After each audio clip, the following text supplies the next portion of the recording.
Hey everybody, how's it going? So, Smilegate just showed off one of the most insane updates I've probably ever seen in my entire life. Well, it's not exactly an update, it's a roadmap for things that they're planning to do in the near future and up to 6 months in the future. And honestly, I was really impressed. I was expecting like a 3-minute video showing like some little things, and I was a little skeptical. They showed off an insane amount and showed that they are actually listening to the players, which is kind of shocking because even though Chaos Zero Nightmare has a really good core, everything around it, the shell is weak as hell. Tons of bugs and issues, translation problems, gameplay problems. People had so many issues with different features of the game, but they still enjoyed the core gameplay.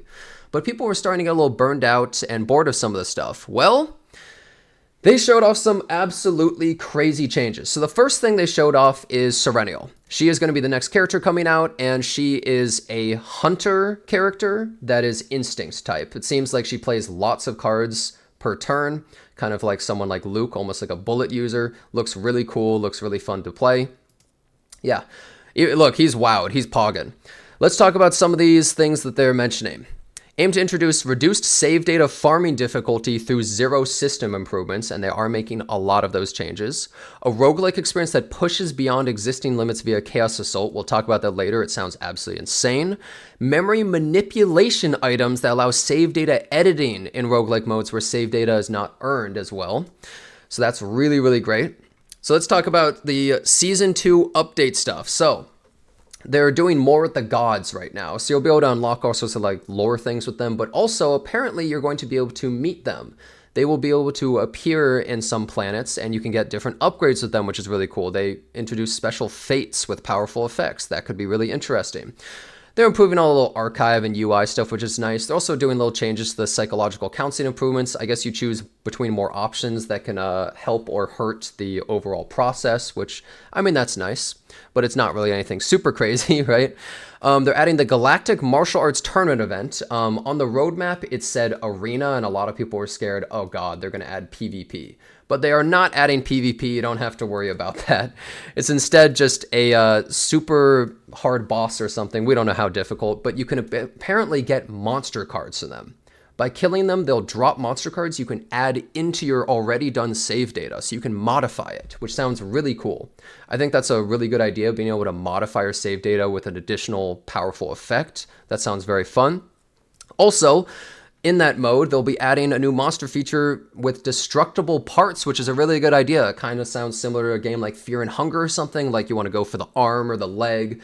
Maybe they each have different attacks or mechanics, and like breaking one allows the other one to become weaker or something. There's all sorts of things they can do with that. It's a really, really good idea. They're adding this little thing that I think people were saying is similar to Arc Knights, where you can have like badges and stickers and little like trophies and stuff just to show off or be happy about, right, to collect. You know, why not? That's cool. They're adding this thing called Spiral Tower of Screams, which is going to be a new mode, apparently a seasonal refreshing mode. So you don't have to do it every week. It's per season, and a season is like 3 months. So that's a really good amount of time. And it's basically going to be apparently 150 floors of fights, and they don't have turn limits. So they want to encourage actually needing to defend and to need to heal and everything rather than just blow up everything instantly in one turn, which is a really good idea. Apparently, you do 5 fights at a time, so it's basically 30 endurance matches of 5 fights. So I think that sounds like a really good idea. And apparently you can also look at pre-made decks and setups people have used to clear the kind of stuff. And we don't really know the rewards exactly from it yet, but probably some sort of shop introduced where you can buy things, which I think is a good idea. Then they're adding the Proto Sync system, which is a really good idea as well, where let's say you want to try out a character like Nia, but you don't really want to invest all the resources. Well, you can temporarily level her up to the level of your other characters and try her out, see if you like the character, see if they're going to work for you. I think that's a really good idea. So, fortunately, you'll be able to try things out rather than wasting all these resources. Next, save data presets. That's a really great idea. Now we have presets. We can say, I want to use my Luke team, and you just go bam, and it instantly swaps all the characters to the exact thing that you want. I'm assuming it will also change the gear and partners, but I'm not 100% sure on that. You can now borrow save data from your friends. I think that that's going to be a really good idea too, because friends list was completely worthless. For some reason, you could get people on your friends list. You couldn't talk to them, but you could use a block button. I don't know why you would block someone that can't even communicate with you, but okay. It's kind of similar to a game like Fate Grand Order, where like, oh, I'm really weak, let me borrow this super OP Hercules to just kill everything for me. I think it's a good idea where someone has a crazy save data and you can use it. And it's also only once per day per friend. So you can't just borrow one friend's save data over and over that has like a really OP build and spam it. So you need to get a bunch of people on your list. Next, they're adding the guild office. As far as their explanation was, it seems as though the guild office is like a dispatch system, like a weekly mission request where you send your people on it. But some of the things sounded interesting. Completing objectives like boss subjugation or chaos purification rewards players with large quantities of crystals of discord and growth currency. So at first they almost made it sound like it would maybe be able to complete chaos for you, but it's not exactly like that. It's just a dispatch mission where you get free stuff, but cute little bar with your characters sitting, so I'll take it. This is a really cool thing. This was something that was actually leaked like a year ago about the game that everyone thought was scrapped. But it seems like they still had it in development. Essentially, you can now get skill trees for Zero System, which I think is a really great idea. And some of these changes are insane, like accessibility permission increases basic steps and epiphany activation rates. You can get encounters with divine representatives that influence stages and increase chance for rare unidentified areas, which is really good because people are pissed they're not getting enough good upgrades. And then later, you can even get stuff like additional divine representative choices and increased divine epiphany activation rates. Really good. And even more importantly, long requested features such as reapplying Epiphany to cards that already have it. You can re-roll an Epiphany now, or selectively duplicating cards. So you can be like, oh, I want to dupe this thing rather than only a choice of 3 that the bosses always give you. Will be introduced as upgrade effects. Insanely good. Additionally, during each season, a season-defining skill tree called environmental variables will be added. So they said every season they're going to tweak and change the trees as well. So it's going to make it interesting every time, which I think is a really good idea, rather than make everything stagnant. Now, I will say one thing that could be really cool with this is if they didn't make it so you got every single point, but instead it was almost like Path of Exile where you choose which way you want to go. So maybe there's like 3 main pathways. You're like, I want to go down this kind of route of play, but that's just a random idea. But I think this is really good, and it's going to make people very happy getting more epiphanies and getting what they want. A new unique codex will be introduced, offering a completely different experience from standard Chaos gameplay through fixed level design and special objectives. They did mention that as well. Also, another thing that they mentioned that I'm not sure if they're going to show below here is they're also adding unique things in the Zero System. You can now find unique special maps. You know, when you complete one of the areas and then it shows 3 that you can select from. Now, of those 3, you can get special, unique, rare versions of them that have better rewards and other effects. And also, now the maps will have unique effects that can be rewarding. So, like maybe extra chance of divine epiphanies as an example. So these are all really good things. So it makes it so rather than every single area you go to being punishments of like discard a card, take damage every turn. Now you can actually go for ones where it's like, oh, but this has really good rewards. I really want to do that, which I think is a great idea. It felt like so much of this game was built on punishing you rather than ever getting excited over, oh, this is a good reward. You always went for the thing that punished you the least rather than the thing that sounded the coolest and most fun to do, which I think is a really good change. They said they're also making balance adjustments. And let me read this out because this is kind of a big deal to a lot of people because there's going to be some people that are upset about some of the things they might be doing. Chaos Zero Nightmare strives for engaging combat design where diverse combatants fulfill unique roles in their respective positions, and multiple strategic choices can coexist. However, when certain characters, builds, or synergies become overly dominant and solidify into a single optimal strategy, other options lose relative value, ultimately limiting the diversity of the gameplay experience. From the perspective of long-term player experience and sustainable live service, we believe such situations require thoughtful balance adjustments. Notice they're not just saying buffs. The development team continuously collects and analyzes data such as epiphany and card selection rates, meta share, and effective power values across combinations and synergies. Based on this data, we carefully determine both the targets and direction of balance changes. The core objectives of our balance adjustments is to expand meta and gameplay diversity by strengthening characters and builds that have seen relatively low usage. So you know how characters have so many epiphanies that are just literally garbage except for 1 or 2? Well, they're looking into making those better. Thank God. Through this approach, we aim to provide Protoss with new strategic options to create an environment where previously overlooked characters and builds can be meaningfully re-explored. Really good idea though, because there's so many things that are just useless. Season 2 major balance adjustments. At the start of each new season, they'll be doing balance adjustments, which is great. So every 3 months, we get balance adjustments to like weaker characters. Common cards with low adoption rates will be improved. Thank God, there's so many useless cards. Not only stat increases, but also structural adjustments, so changing maybe what they do. Second, heal mechanics for controller combatants will receive buffs. So all these characters that don't have enough healing and you always spam Mika every time, well, Nia, Rey, Orlia, and Cassius are going to be getting healing buffs, which I think is a really great idea because currently it's only Mika. That's the only character that people rely on for healing, and so many people use her as a crutch when there's all these other good characters, but now you could maybe use them as your solo healer, which is really good. And honestly, Rey was already insane, so her getting buffs with healing is crazy to me. Third, underutilized builds, unique cards, and epiphanies, including those related to Yuki, will receive buffs. I like how they specifically say Yuki, by the way. It's funny. Fourth, some partner passive effects will be improved. They did say that they actually made a mistake, and the 3-star partners were too strong. They were actually too good compared to the 4 and 5 stars, and people have done the math. The 3 stars literally blow them out of the water. Like, they're OP, right? Like, Westmacott for Yuki, for instance, is worse than the 3-star, which is comical. So they're going to be buffing the 4 and 5-star partners for sure. Lastly, from a long-term perspective, balance changes will be applied only in cases where certain mechanics exert enough influence to compromise the game's overall design.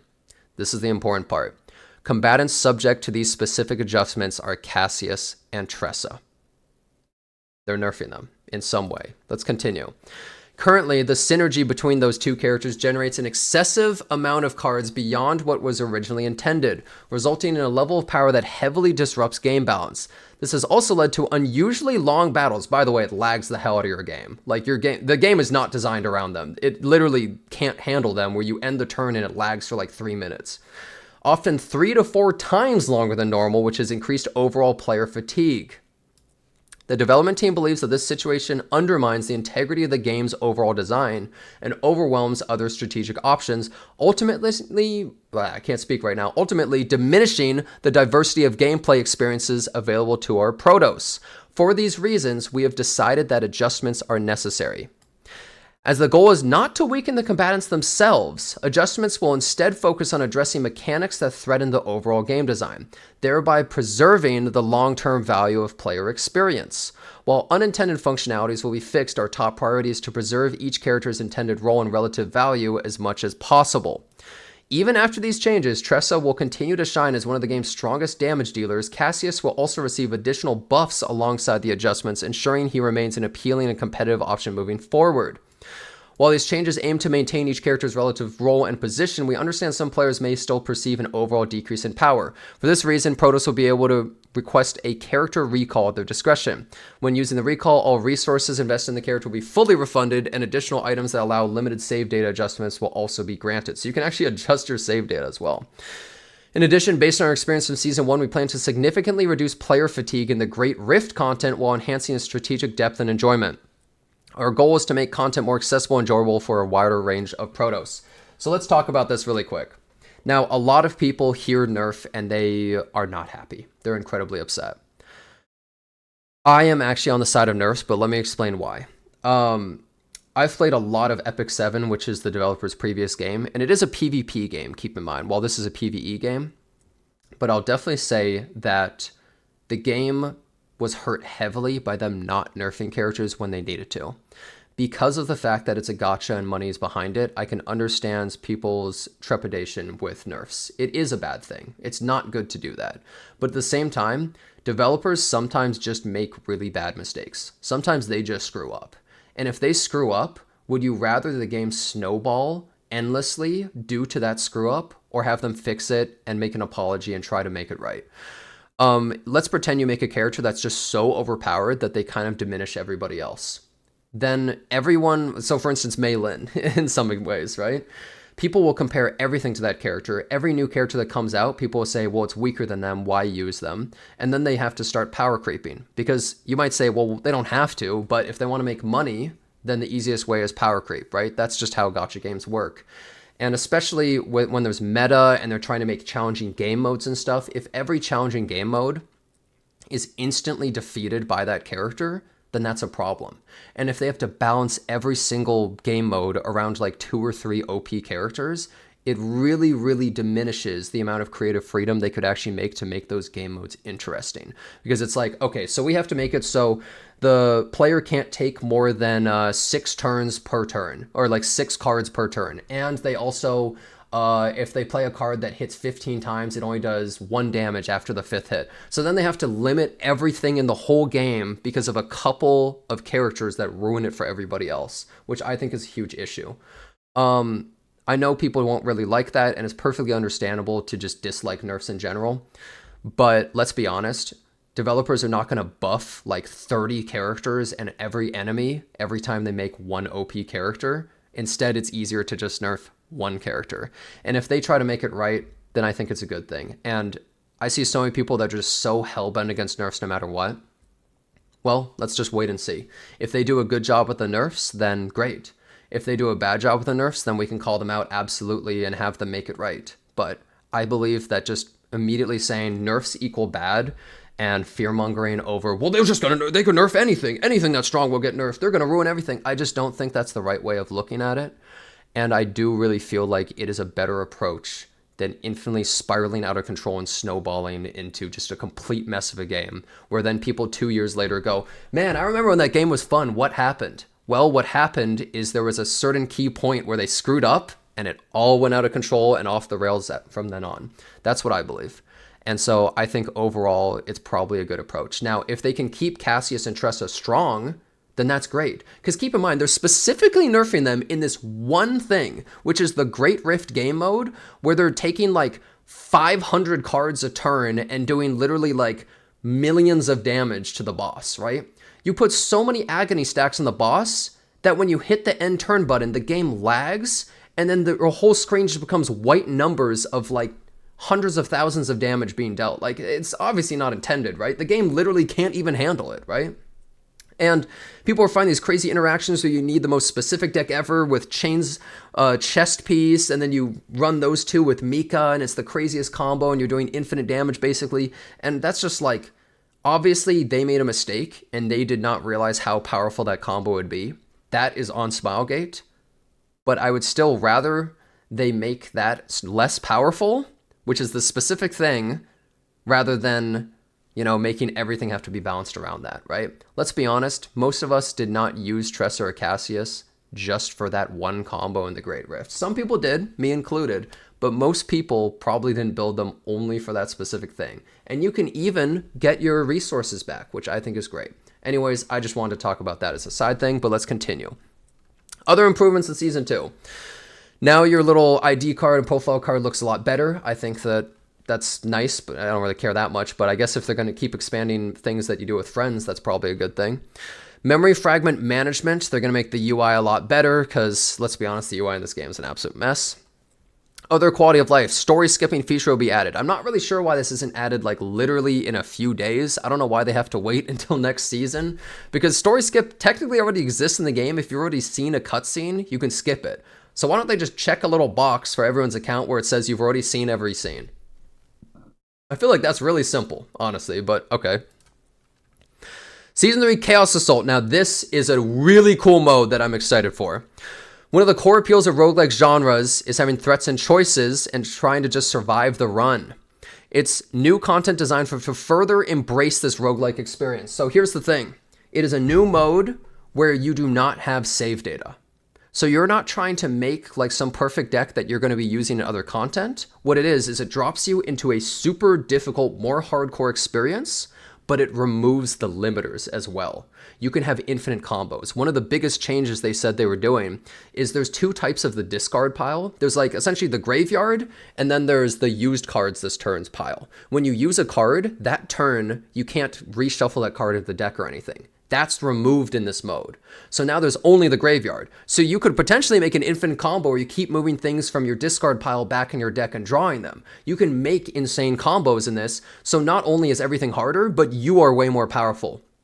I think that's a really good idea. That's what roguelikes are kind of all about, so I think that's really fun. So the save data is more for more controlled basic setups, but if you're trying to go absolutely crazy with the most insane team of all time, well, this is what it's for, which I think is a really cool idea.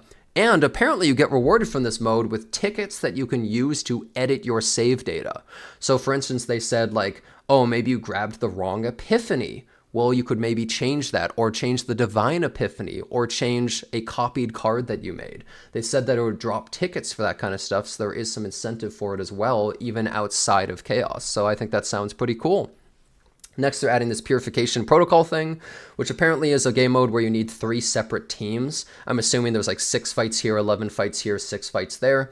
And apparently stress carries over in this, so there's actually going to be a reason for the stress mechanic, because as of right now, honestly, it doesn't really matter that much outside of Chaos, right? The stress doesn't really do anything, which I think is probably a pretty good idea. You can also get some special buffs for the game mode as well. They didn't really go into specifics of what those buffs were, but probably every time it like resets or changes. Next, they're going to have challenge missions for each combatant. It's more like a little achievements that like when you do a certain thing, you get like a sticker. So like, I don't know, do Malin's kick 30 times in a single turn. Maybe that would be one as an example, and you get little rewards and stickers and stuff. Next, they're adding growth guide, which is essentially just like, hey, here's how you build the character, use these sets. Except this is wrong. Every single character should be using 222, as we all know. And they should all be using the bear 3-star, the goat. But anyways, they're also adding this really cool new feature. Now, this is something I'm actually really excited about. So Epic 7 has a thing called Moonlight 5-stars. So they have an alternate version of a 5-star that you can pull. That's not what this is. Apparently, it's more that you can just like flip a switch on a character or like click a button and it changes the character to a corruption mode. So they showed Orlia and they showed like the concept art for Hugo.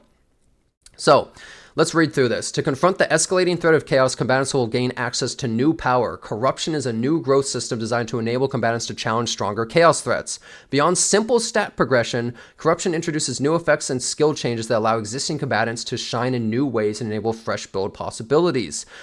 Corrupted combatants will also receive unique breakdown visuals, dialogue, designs, and revealing an entirely new side of each character.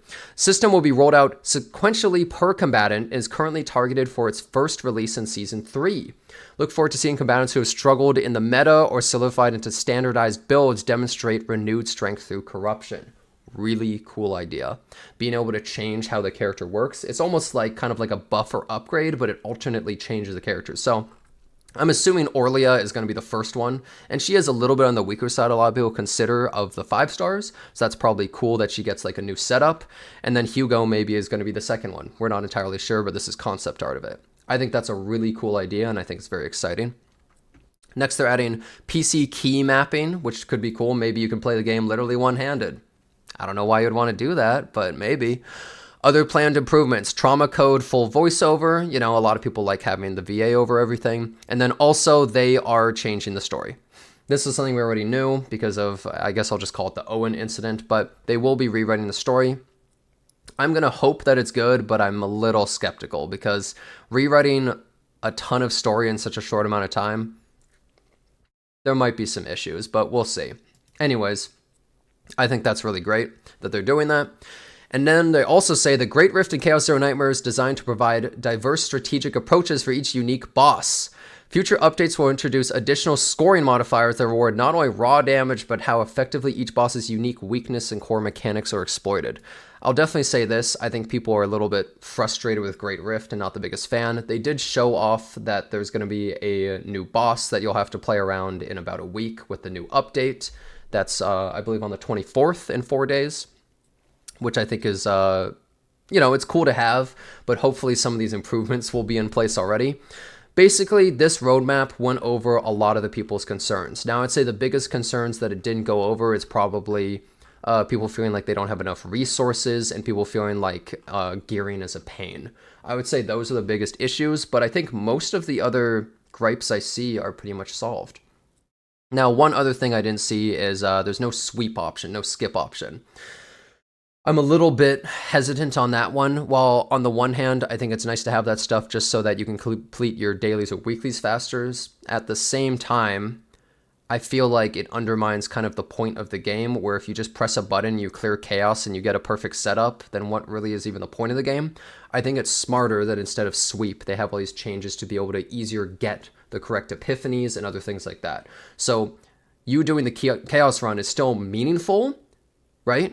It doesn't feel as much like a waste of time because you can get better stuff easier and modify things to get exactly what you're looking for, which I think is a really good idea. So anyways, I think this roadmap is one of the most insane roadmaps I have ever seen in any game ever, or just like insane showcases really of just like what they're doing with the game. It's absolutely crazy. I'm honestly really, really impressed. And also this is just the entire roadmap right here. If you want to look at it, this was the screenshot that they put out. And I would say it looks pretty damn good. So many changes being added. A few things that we didn't talk about is Spectral Cube Shop. So if you have more than max dupes of like a 5-star character, like imagine you're some crazy guy that got E10 Luke. Don't know how that would happen. Well, now you can use those dupes in the shop, basically. And it seems like they have good stuff. Like, you can trade it for other dupes of characters, which seems really cool. Or even for foiled cards of the characters. It seems like a really good idea just to have that for whales and stuff. It's not really going to affect everybody. I've seen some free-to-plays, though, have, like, 7 Rins somehow, so it'll help them. And I think that's pretty much most of the entire roadmap. I think it looks absolutely insane. I'm very excited for it. Honestly, it's way better than I expected. I think a lot of the changes sound like they're actually listening to the players, which is really important because I feel as though a lot of people were wondering like, well, are they going to even fix these things? Having a roadmap like this that directly addresses most of the people have issues with, well, I'd say that's a huge win. This is probably one of the most exciting things I've seen Smilegate ever put out. So I'm really excited for it, and I hope you are too. If you enjoyed this video, or if you have any questions, just leave it in the comments below. Thanks a bunch for watching, and I hope to see you next time.